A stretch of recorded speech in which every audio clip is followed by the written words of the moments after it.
Hello and welcome to Back to the Future, the game. I am Clowns and I will be your host on our adventure through time. Or times, I guess. We'll be traveling to and from and hither and thither. This game was made by Telltale, which later went on to develop the Walking Dead game based on the same formula that they use here. And this game is broken up into 5 different sections. Each one is its own install. Each one has its own plot and theme, start and end, whatnot. There is carryover as in story, but not in options and any dialogue options that you choose. I'll point out one that we'll be getting to pretty early into this this first one here. I've already beaten this game a few times, but we'll be starting from a new game.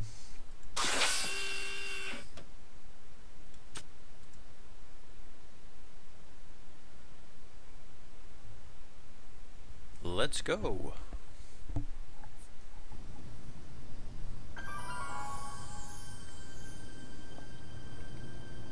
All right, I'm ready. Good evening. I'm Dr. Emmett Brown. I'm standing on the parking lot at Twin Pines Mall. It's Saturday morning, October 26, 1985, 1:18 a.m. And this is temporal experiment number 1. Come on, Einie. Hey, boy, get in there. That a boy. In you go. Get down. Get your seatbelt on. That's it. Whoa, okay. Please note that Einstein's clock is in precise synchronization with my control watch. Got it? Right, check, Doc. Good. Have a good trip, Einstein. Watch your head. Doc Brown made a fortune from his invisible seatbelt. You got that thing hooked up to the car? Watch this. Yeah, okay. Got it.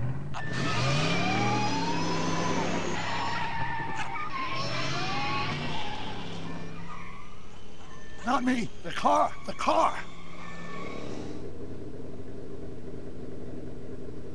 My eyes are up here, Marty.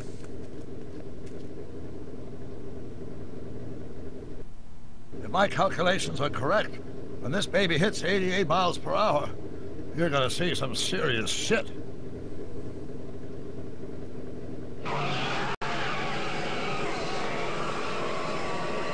Watch this, watch this.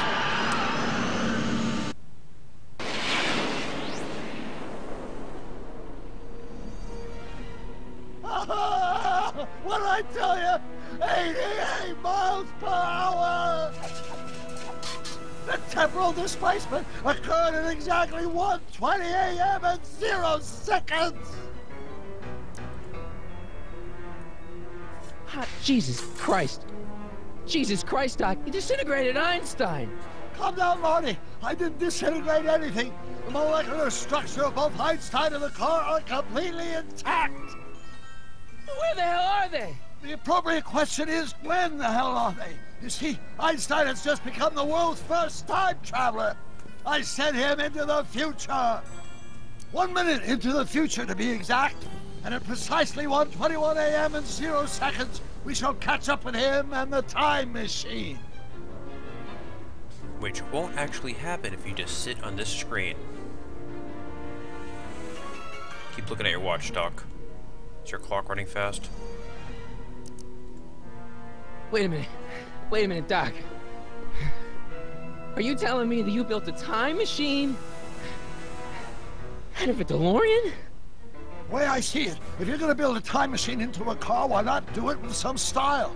Besides, the stainless steel construction made the flux dispersal. Look out! And we're off script.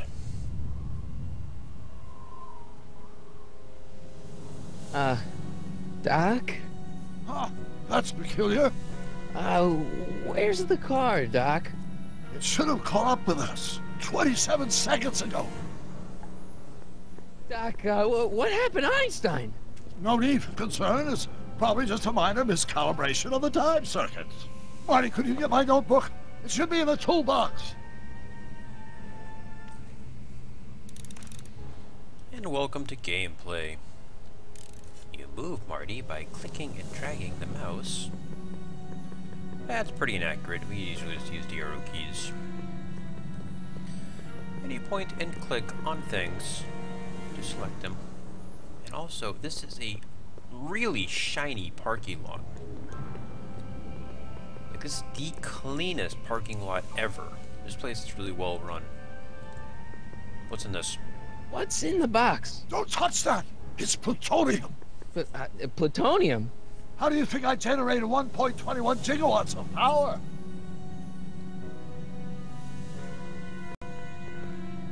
Notebook. Got it. Flux capacitor? That's it! What the heck's a flux capacitor? My latest invention. The thing that makes time travel possible. In this notebook, I've detailed the nearly 3 decades of scientific breakthroughs necessary to build a working time machine. If it ever fell into the wrong hands, the consequences could be catastrophic. Thankfully, they're in safe hands like mass equals I times Z, and E equals the square root of Z times C squared, and the flux dispersal rate is inversely proportional to the 4th root of N, carry the 9, then... Doc, something's way off here.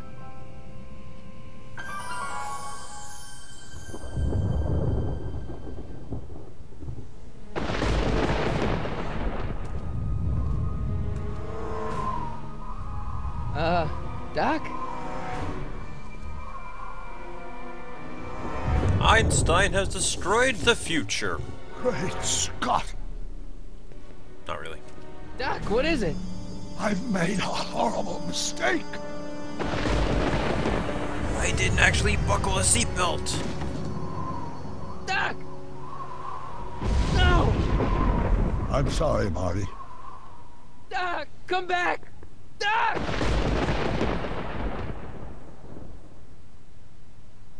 Doc!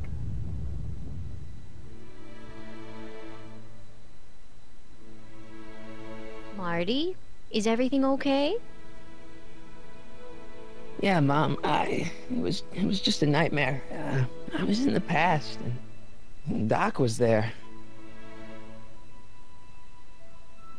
Well, you're safe and sound now, back in good old 1986.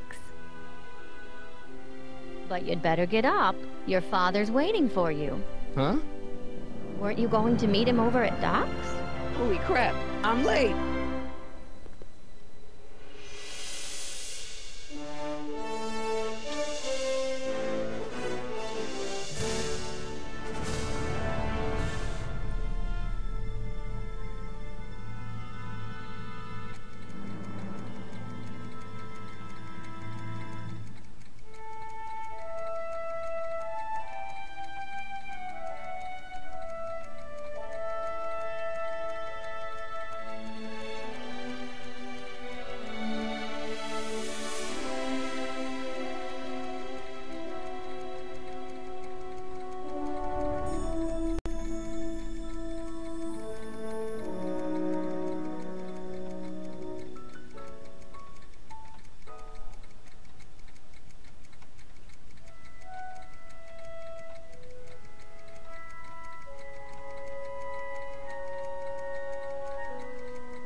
Most of this stuff should look pretty familiar from those of you who have seen the movie.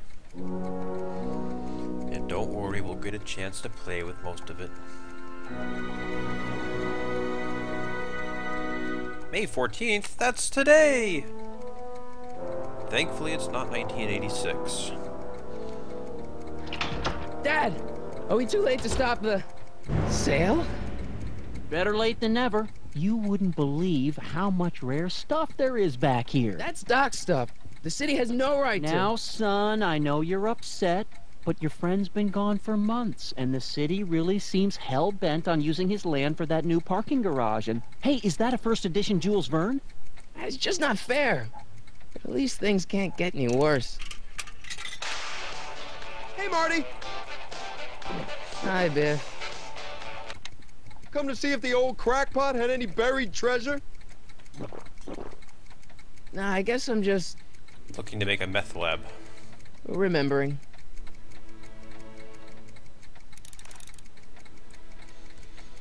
Dangerous materials. You know, like petroleum. Hey, let me... Now, Biff, leave Marty alone. This is a very emotional time for him. Oh, sure. Sorry, Marty.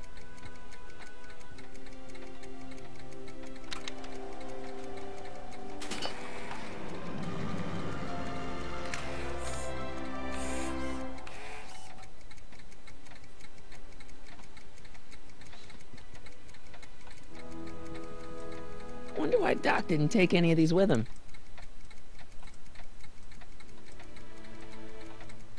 I wonder why none of them are telling the same time. Does nature contrive it so that even with a time machine, you can intervene to prevent your own conception, for example?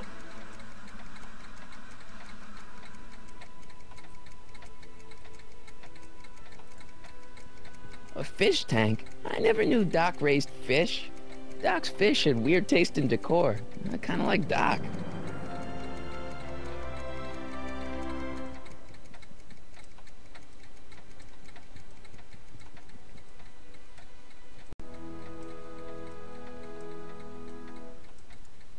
Looks like a hand-crank lightning rod, or maybe a lightning-powered pencil sharpener.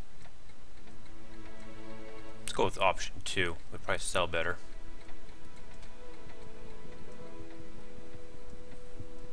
Doc built this model at downtown Hill Valley way back in 1955. The clock tower in the courthouse even works. What It's a Timex. Is that Doc's notebook in there? Hey, that looks just like the courthouse. You gotta hand it to the old coot. He was good with his hands. Biff, can I see that a minute? This would look great in my fish tank. Give the old carp something new to nibble on. Can I see that model courthouse for just a second? I need to get something out of it. Like what? A not guilty verdict? That was a joke. Oh, ha. But really, can I? Nah, I think I'll hold on to it. Give it here, Biff. Well, well, look at what we have here. Looks like plans for something. What's a flux catheter? It's none of your business. Doc asked me Brown's worm food, kid. But this looks like it might be worth something. Ha!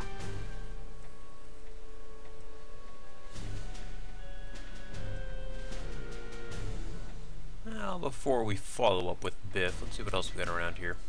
Feels like that was a lifetime ago. Actually, I guess it was.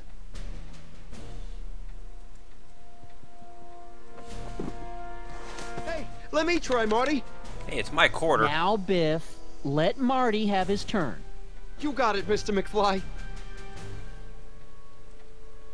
It's kind of a running theme for this location is everything you try to use, Biff will immediately run over and play with it instead, and our father will put Biff in his place, as he's apt to do. Hey, Biff.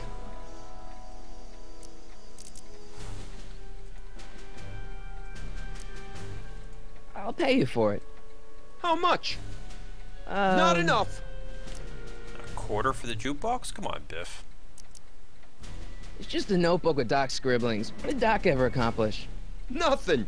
Then it's worthless, right? If it was really worthless, you wouldn't want it so bad.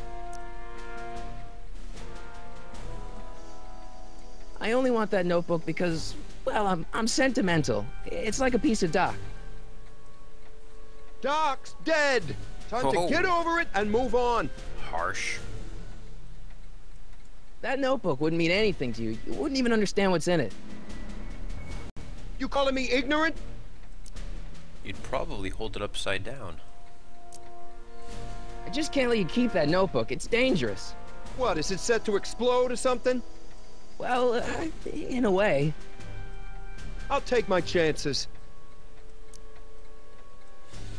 So we can't talk Biff out of giving us back the notebook. We'll have to find another option. Never mind.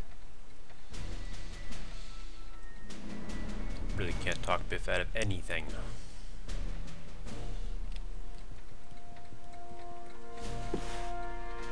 Hey now. What's that? Oh ho, even better. What's this shiny thing? It took me forever to repair this thing after I blew it out last time, and now some jerk's gonna pick it up for pennies.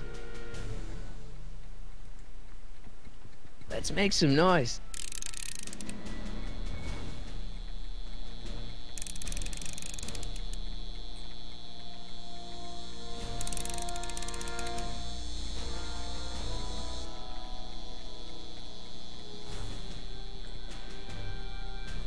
Hey, Dad, why's my guitar got a price tag on it? Sorry, son. Must have been an overzealous clerk. Just pick it up. I'll iron things out with the bank. His dad was actually hoping to sell it so Marty couldn't use it anymore. I better not crank it up anymore. It may not look like much, but it packs a wallop. He says the same thing about his dad's photo. It's weird.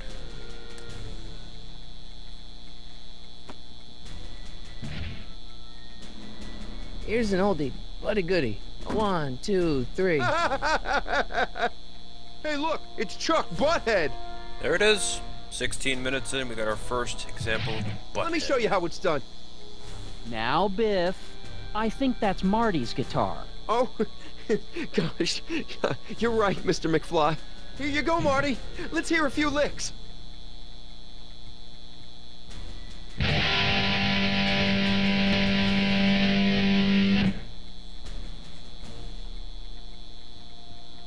Man, you kids have ruined rock and roll.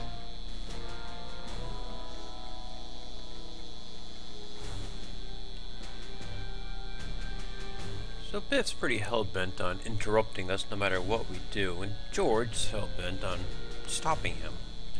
But we need to trick Biff out of that notebook, and George is kind of getting in the way of all that. Hey, Dad. Who's running this sale anyway? Oh, that'd be me, son. You? Why?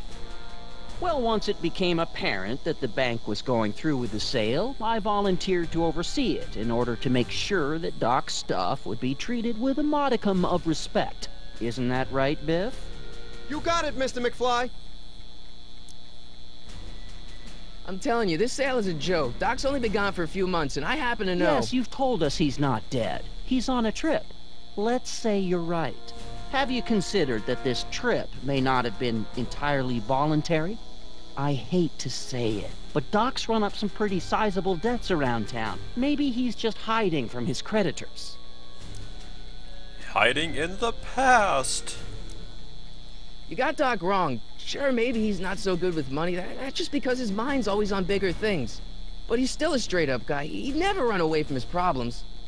Well, you know him better than I do, son. But the bank is within its rights to sell off his stuff. Maybe you should try to find some things to remember him by before Biff grabs them all. Try the cat clock on the wall, son.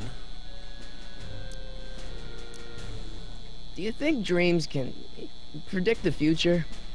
Well, you know I don't go in for that mystical stuff, but I do think they can reflect how you're feeling about the future. About Biff, Dad, I know you're trying to help. He talks a big game, son, but he's not so tough. I've been dealing with him a long time. Believe me, I can handle it. So can I.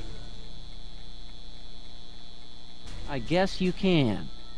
Okay, son, I'll stay out of your way, but you know where to find me. Just cry like a girl if you need me, son. I'll keep looking around. Thanks, Dad. So, now that George is gonna leave us alone to fight our own battles... And now, something your kids are really gonna like. Thanks for warming him up for me, butthead. Somebody keep a running butthead count. Now watch me blow the lid off this joint. Whatever you say.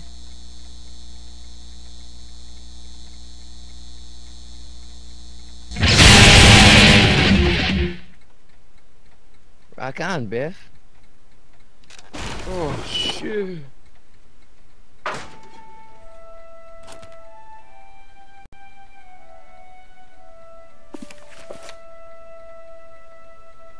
Doc, where are you? just in time.